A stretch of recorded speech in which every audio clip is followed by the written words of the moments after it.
तो दो चीज इंसान को जबरदस्त बनाता है, इंसान को पावरफुल बनाता है, इंसान को सक्सेस की तरफ ले जाता है।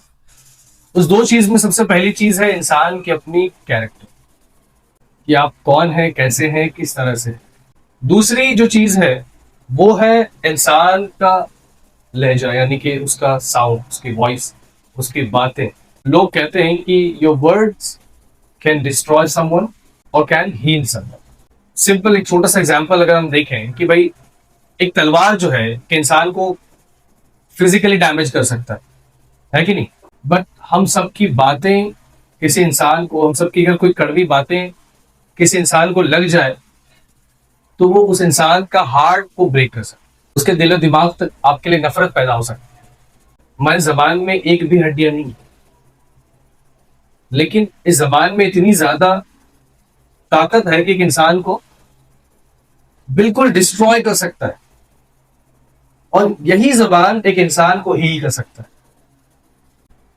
हमारे पेरेंट्स जब हमें कहते हैं कि नहीं बिल्कुल तुम कर सकते हो, तो एक सपोर्ट सा फील होता है, एक करेज लगता है कि हाँ भाई यस आई कैन।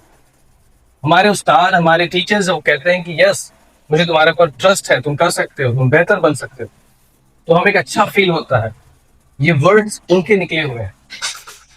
लेकिन जब कोई ऐसा बंदा हमें कहता है कि भाई तुमसे नहीं हो पाएगा, वो वर्ड्स हमें कितना ज्यादा डिमोटिवेट करता है, कितना हमें चुभता है। तो हमें से बहुत से लोग, हम सब हर दिन हजारों वर्ड्स बोलते हैं, लेकिन हमें से कोई भी ये नहीं सोचता है कभी कि जो वर्ड्स हम बोल रहे हैं, जो वर्ड्स हम एक्सप्रेस कर रहे हैं, जो वर्ड्स मेरे जबान से अब बाहर आ चुकी है, क्या वो वर्ड्स किसी इंसान को डिस्ट्रॉय तो नहीं कर रहा है? क्या वो किसी इंसान को तकलीफ तो नहीं दे रहा है?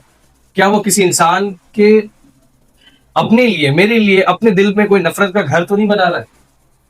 तो हमें इस चीज को सोचने की, समझने की जरूरत। इसलिए कहा जाता है कि योर वर्ड्स कैन डिस्ट्रॉय और your words can heal someone. So speak with purpose, यानी कि जब भी आप कुछ बोले तो आपके पास पर्पस होना बहुत जरूरी है।